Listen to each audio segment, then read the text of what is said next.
Hello everyone, my name is Darshini Shah. I am the owner of Vibeat Dance Studio. I am a dance instructor for Indian classical dances like Bharatanatyam and Kathak and few folk dances from India.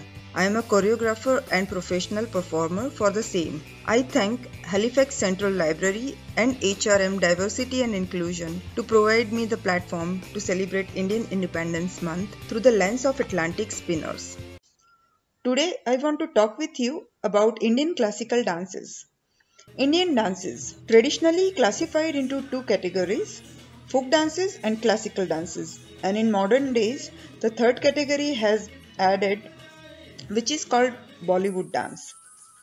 Classical dances are structured dances with strict rules, long trainings for years, and have their own costumes and jewelry.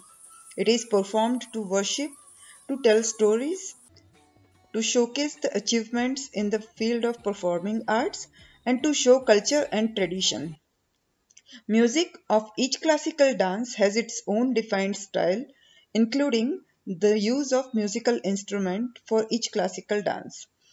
The Sangeet Natak Academy, which is the National Academy for Performing Arts set up by the Government of India, currently confers classical status on 8 Indian classical dance styles. Bharatnatyam from Tamil Nadu, Kathak from North, West and Central India, Kathakali from Kerala, Kuchipudi from Andhra Pradesh, Odissi from Odisha, Manipuri from Manipur, Mohiniyattam from Kerala, and Satriya from Assam.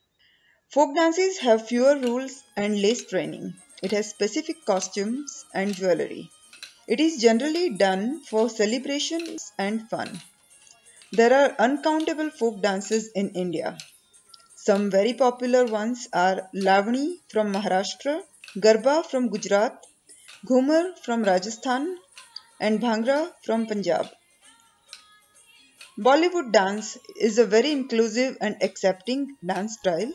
It fuses every dance style that the choreographer can think of and uses instruments from the whole world to create different effects. Talking a little bit about the history of Indian classical dances. They are documented 2600 years ago in the book called Natya Shastra. This book is the ultimate literature for performing arts. All the classical dances emerged from it. With the passing time, all of the dance styles evolved and developed with their own distinguished techniques. But few things in common for all the classical dances were communicative and used mainly to worship. History of dance had two turning points. In the 14th century during the Mughal Empire, the North Indian dances and music fused with the Middle Eastern dance styles. The costumes, jewelry, musical instruments, language of lyrics, and techniques of dance moves, everything changed. The biggest change that happened at that time was the dance traveled to Mughal courtroom from the temples. The second turning point happened during British rule to every classical dance. As I mentioned, the dances are very communicative. The British government banned the practices and performances of classical dances among the general public to avoid any conspiracy against the British government. Dances were only allowed to practice and perform for the entertainment of diplomats, rulers, and wealthy people. With the independence of India, all these dances got liberation, which I am celebrating with you all. Some passionate people worked really hard to revive and re-establish Indian dances in society. One of them was Rukmini Arundel. She learned Russian ballet from Anna Pavlova and Indian Bharatanatyam from Pendanallur Meenakshi Pillai. I also celebrate such cultural collaboration India has shared globally since millenniums. What you are going to watch today is Bharatanatyam, one of the classical dance styles from India. There are three main classifications in Bharatanatyam. They are called Nritya, and Natya.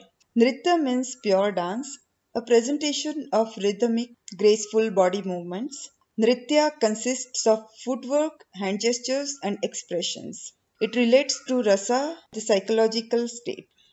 Angika Abhinaya relating to Hasta, which means hands. Eyes. Brahmara means eyebrows. Adhara means lips, etc., are very important in Nritya. It can be termed as the explanatory aspect of dance, where hand gestures and facial expressions convey the meaning of the lyrics of the performing song. Bhav means emotional expressions of the dancer is of prime importance in this, so it can also be considered as the miming aspect of dance. Natya is telling the story through dance and music or laya, and abhinaya or nritta and nritya.